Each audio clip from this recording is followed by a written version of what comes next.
Isang mapagpalang araw, Miss Chick, at sa lahat ng mga kachika nating nakatutok ngayon saan mang bahagi ng mundo. Kapag pinag-uusapan ang buhay OFW, madalas ang naiisip ng mga tao ay mga nurse, engineer, o domestic helper. Pero may isa pang grupo ng mga Pilipino na nakikipagsapalaran sa ibang bansa na madalas ay nakangiti sa entablado pero pag-uwi sa flat ay umiiyak sa lungkot. Kami yon, Miss Chick, ang mga OFW show band singers. Ako nga pala si Nina, 35 taong gulang. 2 dekada ko nang ginagamit ang boses ko para buhayin ang pamilya ko sa Pilipinas. Kumanta na ako sa iba't ibang bansa, mula sa mga mausok na pub sa Japan hanggang sa mga naglalakihang luxury hotel sa Dubai. Sa labas, akala ng mga tao ay puro kami glamour. Naka-sequins na gown, makapal na makeup, at kumakanta ng mga hits ni Whitney Houston at Celine Dion habang nagpapalakpakan ang mga mayayamang banyaga. Pero ang totoo, boses, puyat at pag-asa ang puhunan namin gabi-gabi. Sana ang sulat kong ito ay magsilbing babala sa lahat ng mga kachika natin na sobrang nagmamahal, sobrang nagtitiwala at madaling mauto sa matatamis na salita. Dahil ako, 2 beses akong ninakawan, Miss Chick. Una, ninakaw ang dignidad ko sa isang napakawalang hiyang paraan. At pangalawa, ninakaw ang buong buhay ko sa isang patibong na hindi ko man lang nakitang paparating. Magsimula tayo sa Dubai. 5 taon na ang nakakalipas.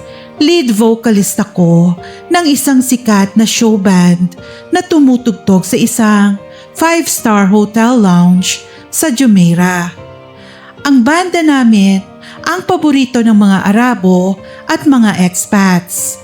At doon sa banda na yon, kasama ko ang lalaking akala ko ay makakasama ko hanggang pagtanda. Si Rex. Si Rex ang aming bassist at backup vocalist. 5 taon na kaming magkarelasyon noon. Sa hirap at ginhawa, magkasama kami. Sabay kaming kumakain ng dilatang sardinas kapag petsa de peligro na o delay ang sweldo mula sa ahensya. Sabay din kaming naglalakad sa ilalim ng tirik na araw para mag-remit sa bata at sabay kaming nangangarap. Sabi niya sa akin, "Babe, tiis-tiis lang tayo. Kapag nakaipon tayo ng 2 milyon, uuwi na tayo ng Pilipinas. Magpapakasal tayo at magpapatayo tayo ng sarili nating music studio sa Quezon City. Hindi na tayo kakanta para sa mga lasing. Tayo na ang magpo-produce." Naniwala ako sa kanya, Miss Chick. Ibinigay ko ang lahat. Dahil pareho kaming nasa entertainment industry sa Dubai, hindi maiwasan na maraming temptations. Ang hotel lounge namin ay may mga resident dancers, mga magaganda at matatangkad na banyaga mula sa Russia at Ukraine. Isa na roon si Peaches, isang dancer na sobrang hilig magsuot ng mga damit na halos wala nang itago sa katawan. Palagi kong napapansin na sobrang lagkit makatingin ni Peaches kay Rex. Pero dahil kampante ako at may tiwala ako sa boyfriend ko, hinahayaan ko lang. Trabaho lang yan, babe. Palaging sabi ni Rex.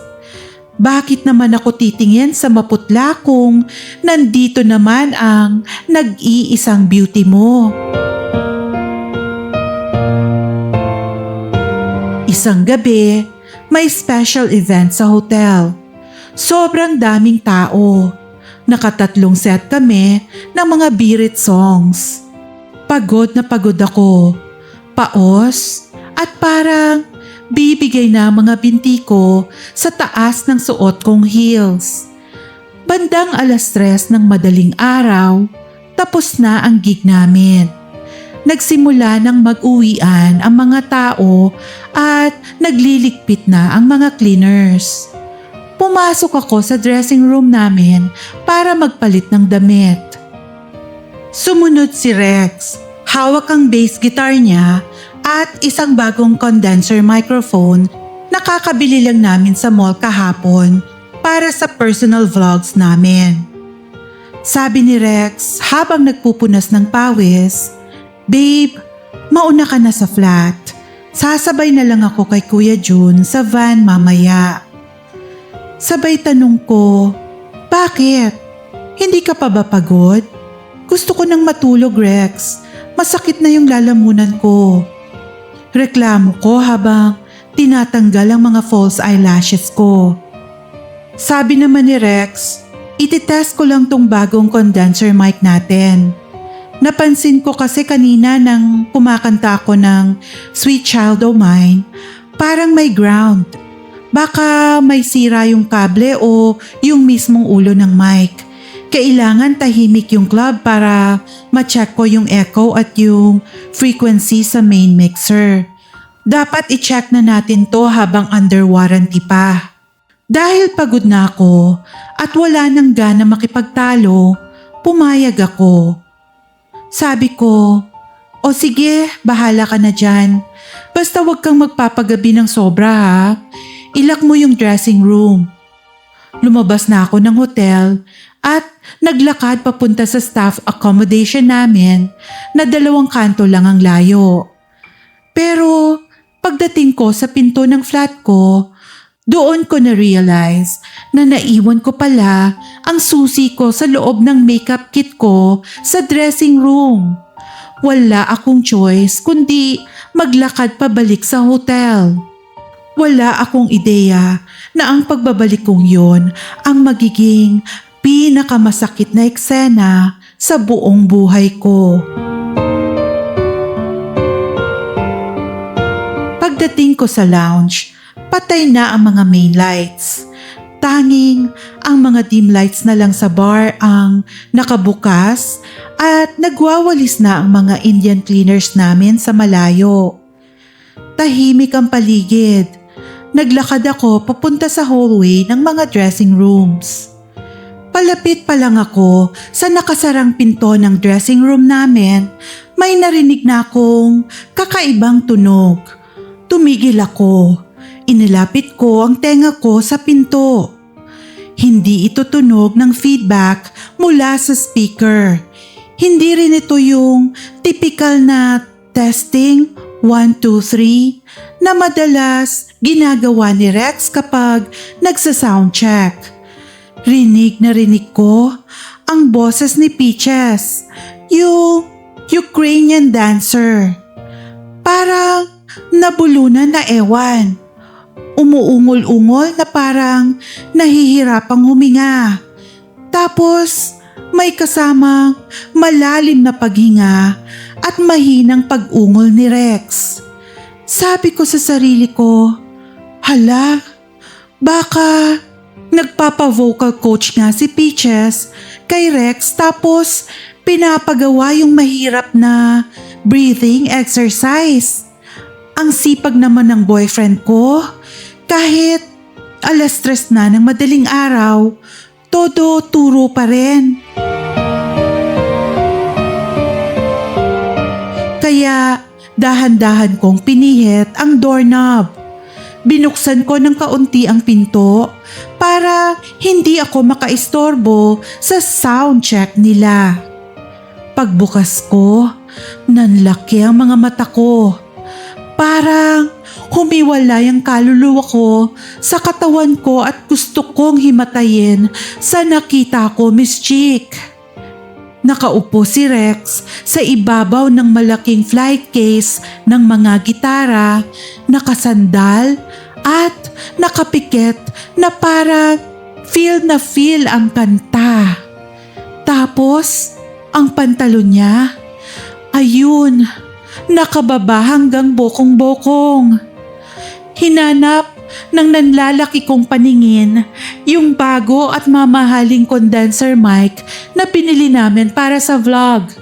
Wala sa kamay niya, wala sa stand, wala sa buong kwarto.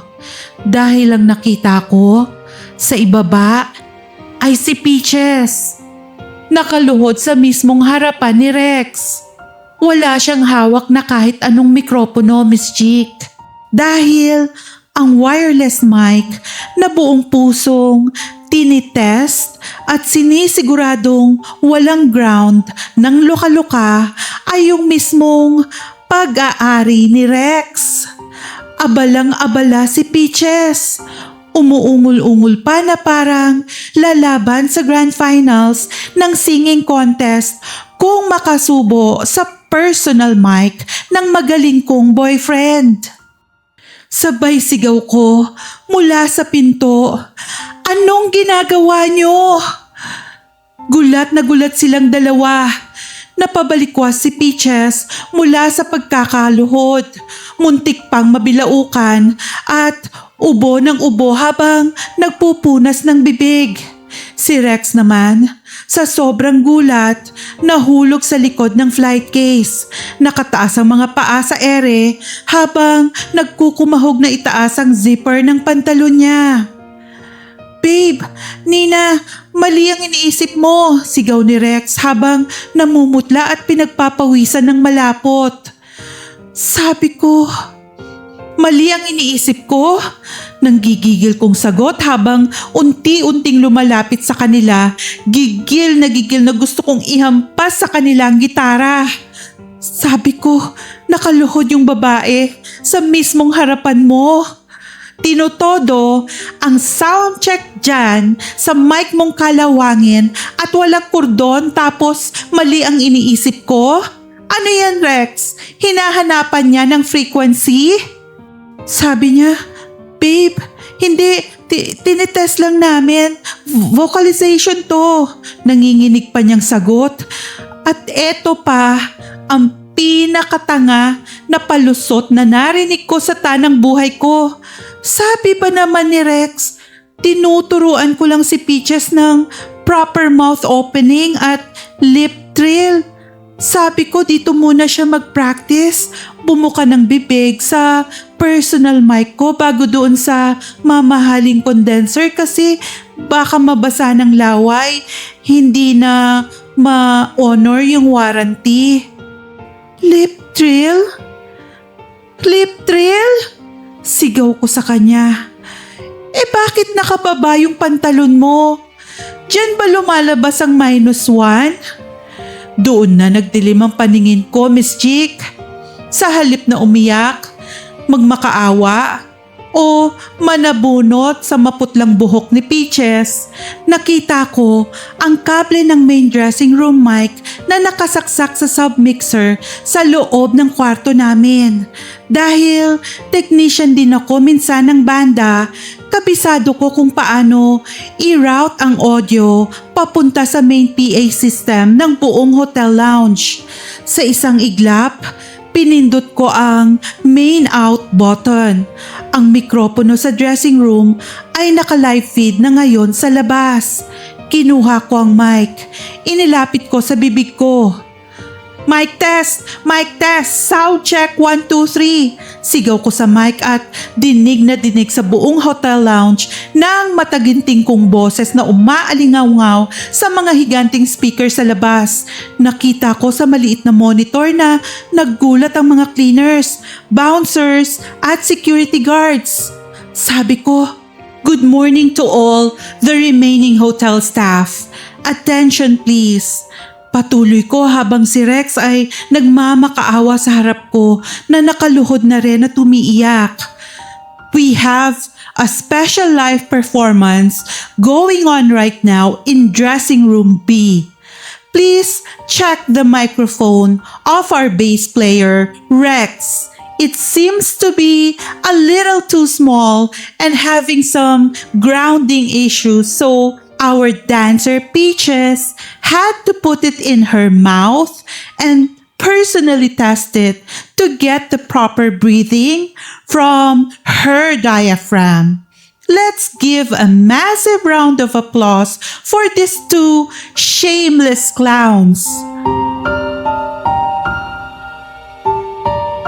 Narinig ko ang malakas na tawanan, hiyawan, at sipulan ng mga banyagang staff sa labas ng hallway.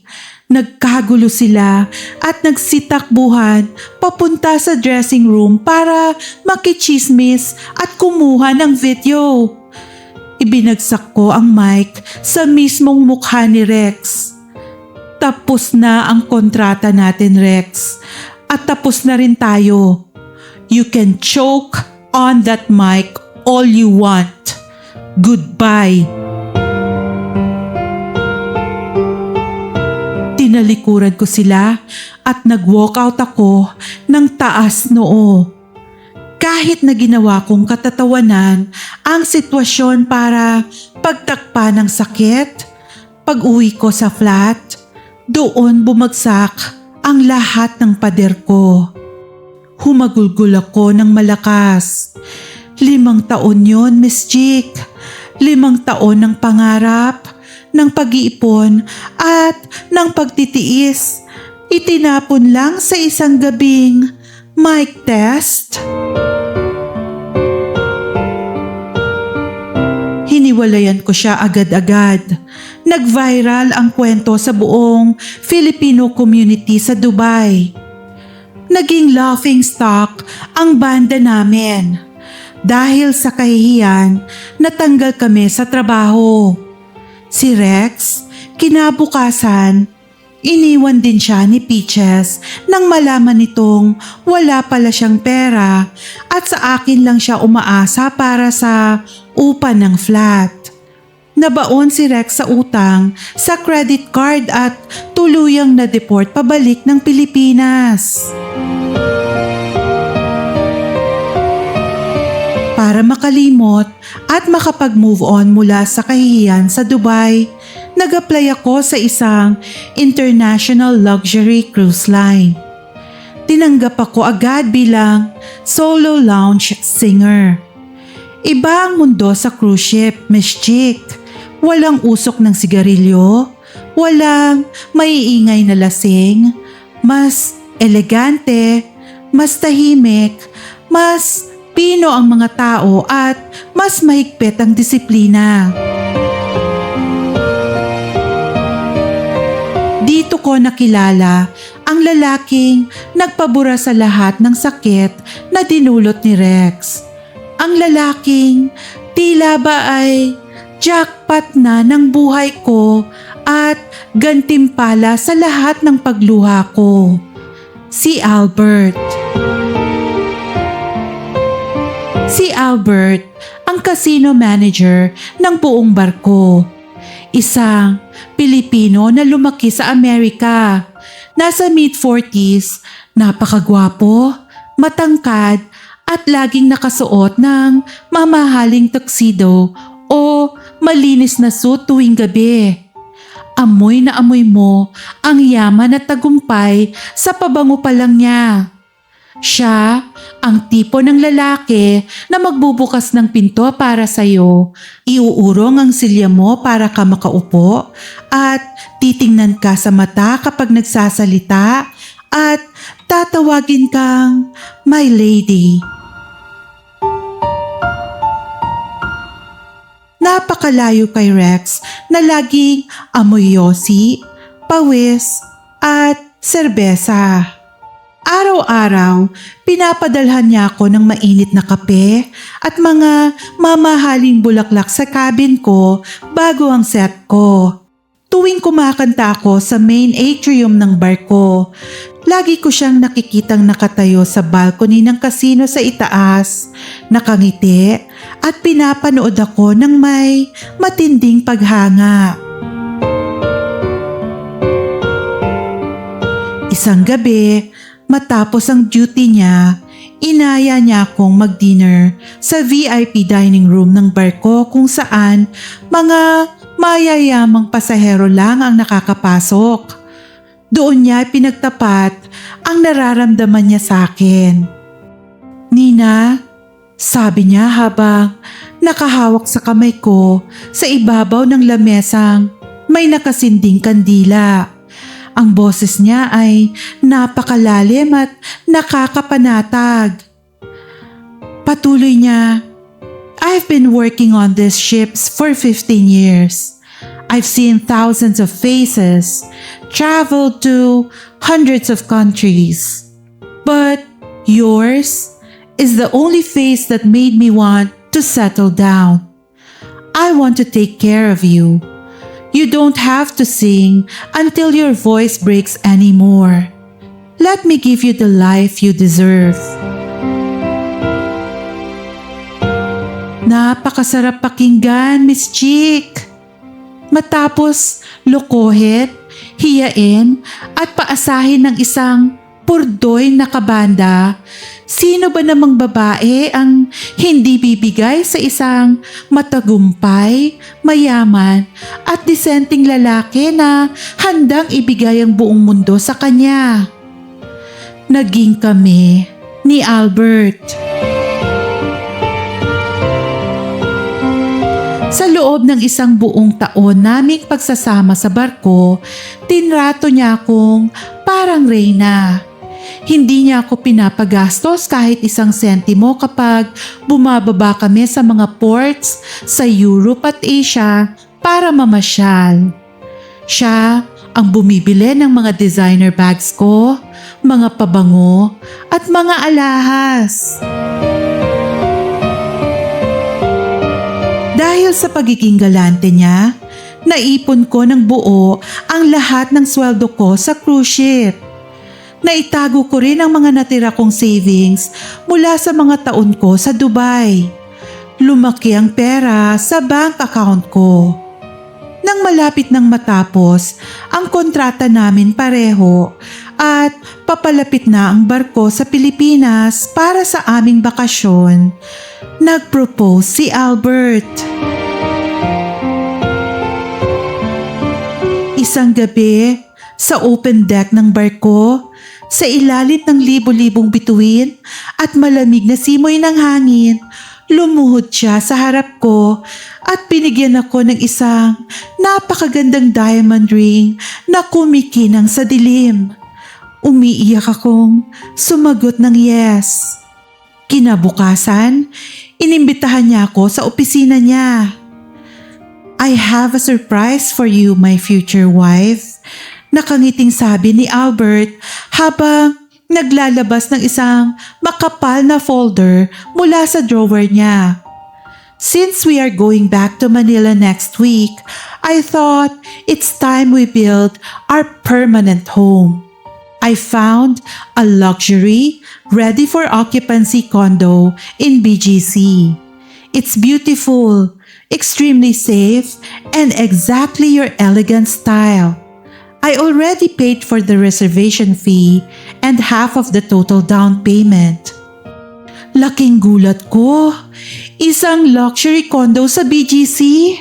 Ang tagal ko ng pangarap magkaroon ng sariling bahay doon.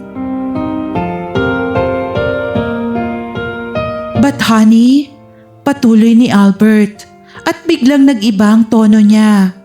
May halong pag-aalala at tiya sa boses niya.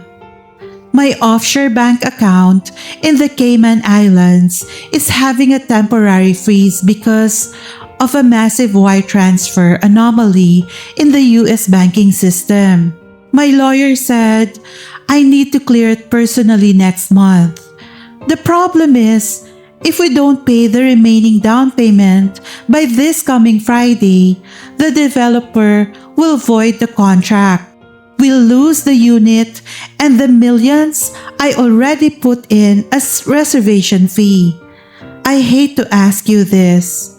It shames me as a man, but could you cover the remaining 3 million pesos for now? Just for 2 weeks. Once my account is clear, I'll transfer 5 million back to your account immediately as a wedding gift. Miss Jik, kung ibang tao siguro ang nagsabi nito, kung isang chatmate lang o kaibigan, magdududa ako agad. Pero ito si Albert, ang lalaking bumili ng mga mamahaling bags ko, ang lalaking nag-alok ng kasal, nagbigay sa akin ng diamond engagement ring at kasama ko araw-araw sa barko. At higit sa lahat, ipinakita niya sa akin ng isang dokumento. Isang napaka-opisyal na titulo na deed of sale, may mga gold seals pa at nakapangalan doon ng malinaw sa aming dalawa, Albert and Nina. Dahil sa matinding tiwala, dahil sa pagmamahal, at dahil sa kagustuhan kong may maipundar na kaming sariling bahay pag-uwi, hindi na ako nagdalawang isip pa. Nag-wire transfer ako. Ibinigay ko ang 3 milyong piso sa bank account ng broker na ibinigay niya. Lahat ng naipon ko mula sa pagkakaalipin ko sa Dubai hanggang sa pag-iipon ko sa cruise ship, ibinigay ko para sa future namin. Sabi ko sa sarili ko, okay lang to.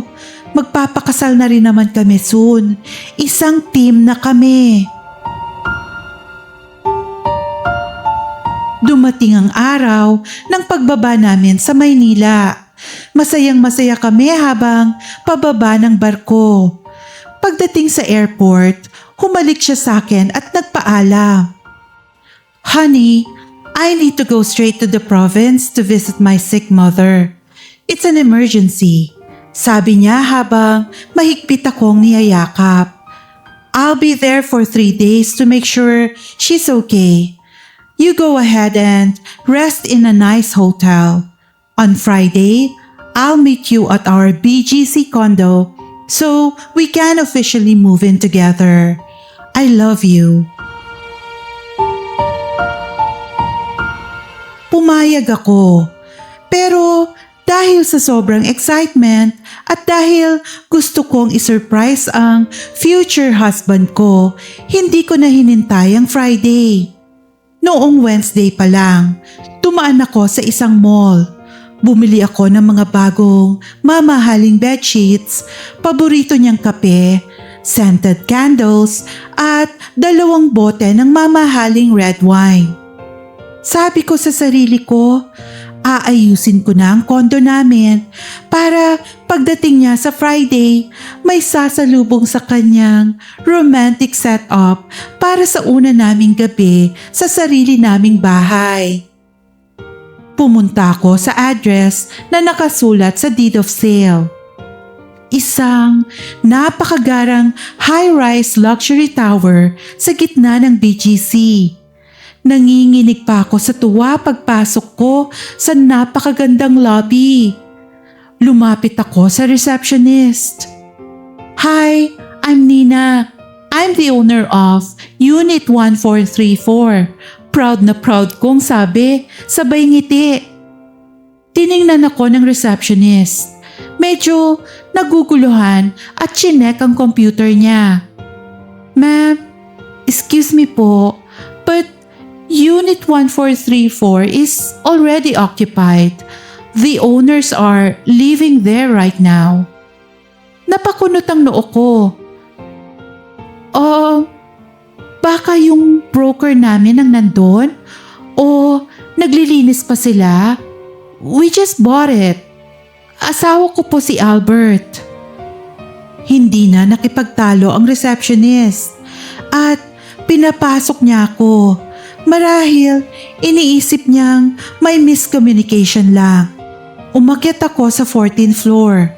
Habang naglalakad sa mahaba at tahimik na hallway, parang may kung anong malamig na hangin ang umiikot sa sikmura ko. Kinakabahan ako na hindi ko maintindihan. Huminto ako sa tapat ng Unit 1434 at kumatok ako. Bumukas ang pinto. Ang sumalubong sa akin ay hindi isang broker. Hindi rin isang kasambahay o tagalinis. Ang nagbukas ng pinto ay isang babaeng nakasuot ng duster or maternity dress. Malaki ang tiyan. Mukhang nasa 8 buwang buntis na. Tiningnan niya ako mula ulo hanggang paa. Yes? Sino po sila? Delivery ba yan? Tanong niya. Nakatingin sa mga bitbit kong mabibigat na paper bags. Hindi po. Medyo nanginginig kong sagot. Pilit nang umingiti. Ako po si Nina. Excuse me po, pero bakit po kayo nandito sa unit namin? Asawa po ako ni Albert. Kami po ang nakabili nito. Pagkarinig niya sa pangalan ni Albert, parang nag-freeze ang mundo. Nawala ang ngiti sa mukha ng babae. Napalitan nito ng matinding awa at pagod. Bumuntong hininga siya ng napakalalim. Miss, I'm so sorry. Pero wala akong kilalang Albert. At ikaw na ang pang-4 na OFW na kumatok dito sa unit namin ngayong taon. Bumagsak sa sahig ang mga paper bags na hawak ko. Basag ang mga bote ng wine. Kumalat ang pulang likido sa makintab na sahig na parang dugo ng pinatay kong pangarap. Pero binigyan niya ako ng singsing. Binayaran ko yung 3 milyon sa broker para sa unit na to. Humahagulgul kong sabi habang nangihina ang mga tuhod ko. Pilit na ipinapakita sa kanya ang hawak kong folder na may deed of sale. Tiningnan lang ng babae ang folder at umiling. Sabay sabi niya, "Peke yan, miss. Matagal na po sa aming mag-asawa itong kondo. Ginamit lang ng scammer yung address at unit number namin para gumawa ng peking titulo sa computer. Nakareport na mga ito sa pulis at sa NBI. Kasi nga, may mga nabiktima na silang ibang seafarers at OFW bago sa'yo. Modus yan, miss. Naghahanap sila ng mga mapeperang OFW at seafarers. Papaniwalain na binili itong unit tapos itatakbo yung pera nyo." Gumuho ang buong mundo ko, Miss Chick. Nawalan ako ng hininga at napaupo ako sa hallway ng building.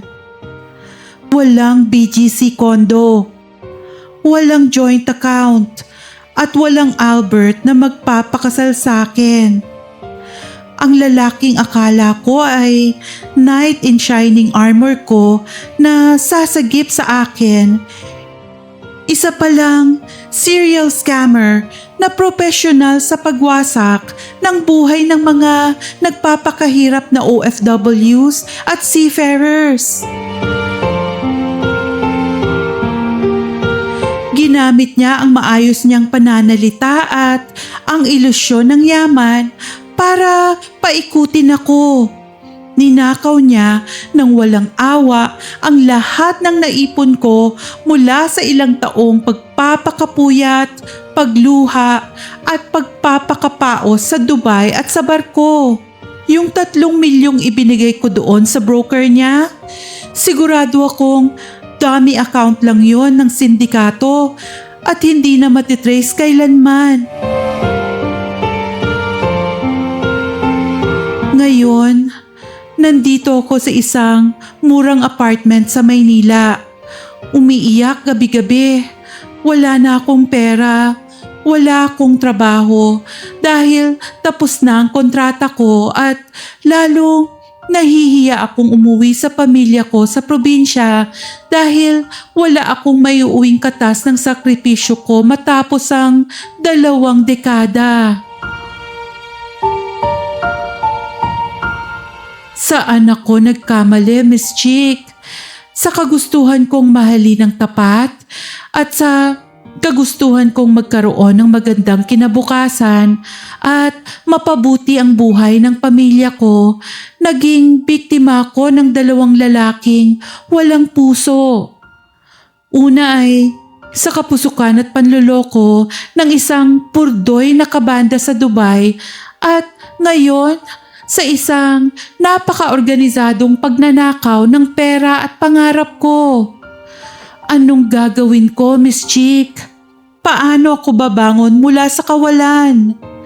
Paano ko maibabalik ang tiwala ko sa sarili at sa ibang tao kung ang mismong taong inasahan kong aakbay sa akin ay siya palang nagtulak sa akin sa bangin?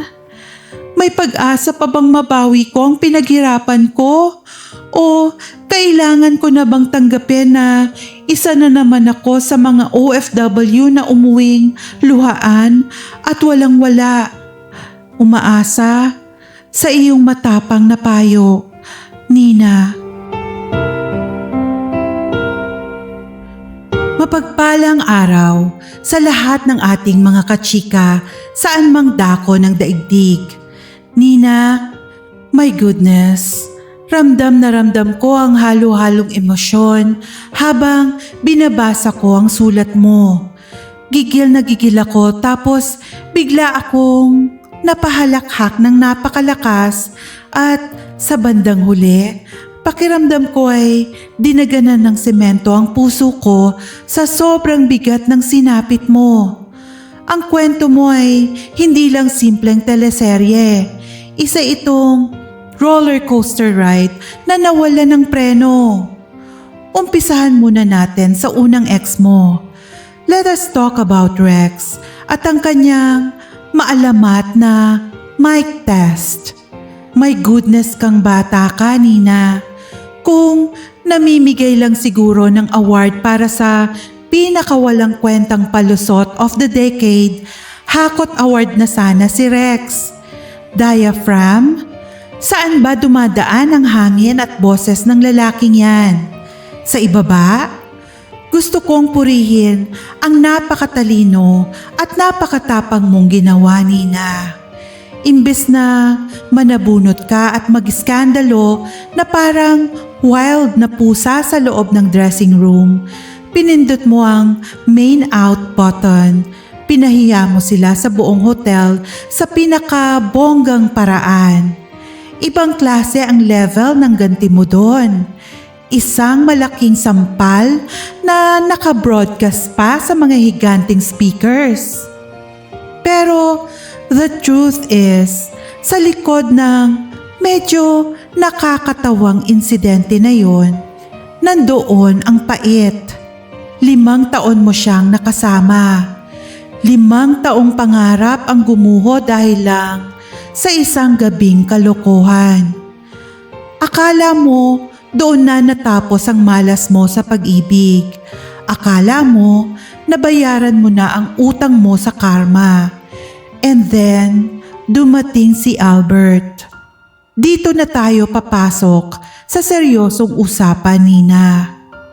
Pag-usapan natin ang psychology ng mga scammers na bumibiktima sa ating mga OFWs at seafarers. Maraming magsasabi sa iyo ngayon, ang tanga mo naman, Nina. Bakit ka nagbigay ng 3 milyon nang hindi mo muna chinecheck ng personal yung unit? Pero hindi hindi nila naiintindihan ang sitwasyon. Bilang inyong online ate, gusto kong i-validate kung bakit ka bumigay. Ang pagiging OFW o seafarer ay isang matinding battlefield. Ang lungkot sa ibang bansa ay hindi simpleng lungkot lang. Ito yung klaseng kalungkutan na nanunuot hanggang sa buto. Ang tagal mong nagtiis, nagpakapuyat at kumanta para pasayahin ang ibang tao habang ikaw mismo ay uhaw na uhaw sa kalinga. Nang dumating si Albert, hindi lang siya nag-alok ng pag-ibig. Nag-alok siya ng security at stability. Mga bagay na pinapangarap ng isang pagod na OFW. Si Albert ay hindi lang basta manloloko. Isa siyang profesional na predator na inaral ang kahinaan mo. Gumamit siya ng klasikong love scam o romance scam tactics. Bibilhan ka niya ng mga mamahaling regalo para makuha ang buong tiwala mo. Ipapakita niya sa iyo ang ilusyon ng isang magandang kinabukasan. Peking titulo, peking singsing, at peking pangako na kasal. Ginawa niya ang lahat ng iyon para sa huli, makuha niya ang 3 milyon mo. Na-hijack niya ang emosyon mo, Nina. Kaya huwag mong sisihin ang sarili mo sa pagiging mapagtiwala dahil biktima ka ng isang napaka-organisadong krimen. Ngayon, tapos na tayo sa paghihimay ng problema. Tapos na ang pag-iyak. Kailangan nating bumangon at kailangan nating maglatag ng konkretong plano para maibalik mo ang buhay at dignidad mo. Heto ang mga direktang hakbang na gagawin mo mula ngayon. Una, i-report mo agad sa NBI at Cybercrime Division. Nina, huwag kang manahimik at huwag mong tanggapin na lang na nawala na ang pera mo. 3 milyon yan. Baka isipin mo na dahil sa offshore account idinaan ng pera, hindi na ito matitrace. Maling mindset yan. Ang mga sindikatong katulad ni Albert ay may mga naiiwang digital footprint. Kunin mo ang lahat ng ebidensya. Ang account number kung saan mo ipinadala ang pera, ang mga resibo ng wire transfer, ang peking titulo ng condo sa BGC, pati na ang mga conversation ninyo. Lumapit ka agad sa NBI Anti-Cybercrime Group o sa PNP Anti-Cybercrime Group. Dahil nabanggit ng tunay na may-ari ng kondo na marami na siyang nabiktimang OFW at seafarer, malaki ang posibilidad na nasa watchlist na siya o kaya naman ay matutulungan ka ng ahensya na i-freeze ang mga local accounts na konektado sa kanya. Ilaban mo ang pinagpawisan mo. Pangalawa, tanggapin mo ang sitwasyon at patawarin ang sarili. Ito ang pinakamahirap pero pinakamahalagang hakbang. Kailangan mong tanggalin ang shame o hiya sa sistema mo. Nahihiya kang umuwi sa pamilya mo sa probinsya dahil wala kang maiuwing pera. Pero Nina, mas kailangan mo ang pamilya mo ngayon kaysa kailanman. Umuwi ka sa inyo. Umupo ka sa harap ng mga magulang mo at sabihin mo ang totoo. Ikwento mo kung paano ka na-scam. Maiintindihan nila yan dahil buhay ka, umuwi kang ligtas at iyon ang pinaka-importante. Ang mga material na bagay at pera ay kikitain ulit pero ang suporta ng pamilya ang magiging pundasyon mo para hindi ka mabaliw sa depresyon. Patawarin mo ang sarili mo sa pagiging marupok. Tao ka lang, napagod at naghanap ng pagmamahal. Pagkatapos, simulan mo ang iyong financial reset. Back to zero ka ngayon. At masakit tanggapin na matapos ang 2 dekada, bumalik ka sa simula. Pero isipin mo to, na wala man ang pera mo, hindi nila nanakaw ang talento at kakayahan mo. Mayroon kang napakagandang boses at napakarami mong karanasan sa international standard of entertainment. Habang nilalakad mo ang kaso mo laban kay Albert, kailangan mong kumita para mabuhay. Mag-apply ka bilang vocal coach. Mag-audition ka sa mga local high-end lounge and hotels dito sa Pilipinas. O kaya naman ay gamitin mo ang husay mo sa pag-i-Ingles para pumasok pansamantala sa BPO industry o maging online English tutor. Hindi nakakahiya ang magsimula ulit ng maliit. Ang mahalaga, kumikilos ka at pinapaikot mo ulit ang gulong ng buhay mo ng may dangal.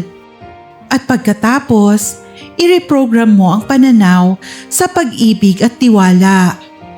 Nina, 2 beses kang nadapa sa pag-ibig. Una, sa isang purdoy na kabanda na ginawa kang tanga at pangalawa, sa isang bilyonaryong ilusyon na inubos ang ipon mo.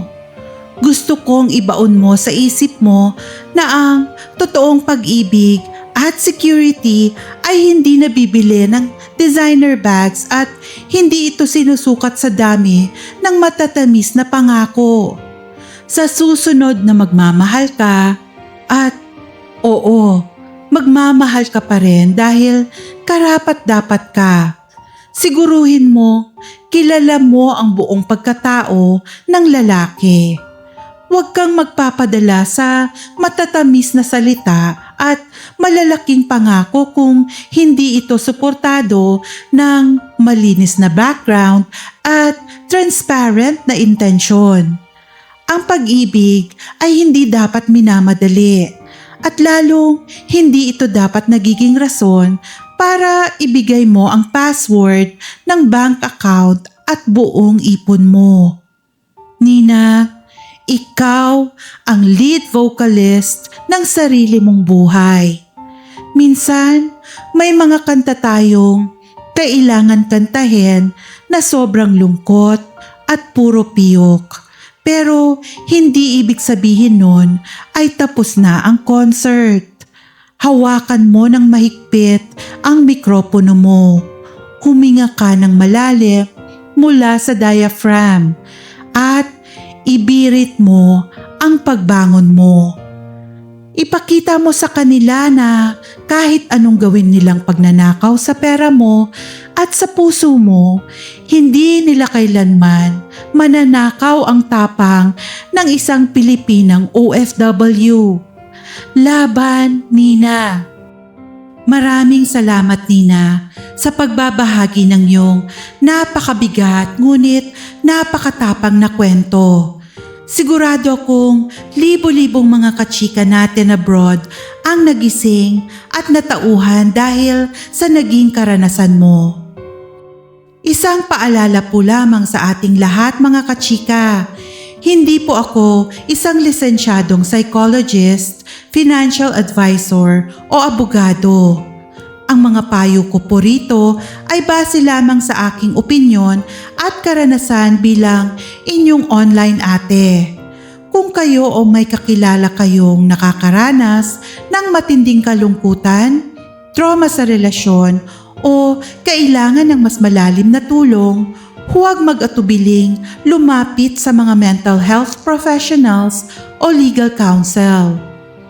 At para sa ating mga kachika na may mga nakakaloka, nakakaiyak o nakakakilig na karanasan, Kung gusto nyong ma-feature ang love story nyo at humingi ng payo kay Miss Chick, i-email ito sa mschickvelasquez@gmail.com. Babasahin natin yan at hihimayin natin ng bonggang-bongga. Huwag ring kalimutang i-like ang video ito kung nakarelate kayo sa naging laban ni Nina. Mag-iwan ng comment sa ibaba ng mga mensahe ng suporta para sa kanya at syempre mag-subscribe at i-hit ang notification bell para hindi kayo mahuli sa susunod na part ng ating mga pasabog na kwento. Ako, ang inyong Miss Chick, ang tagapayo niyong walang inuurungan, laging handang magbigay ng payong diretso sa puso at tagos sa buto. Hanggang sa muli, ingat and God bless.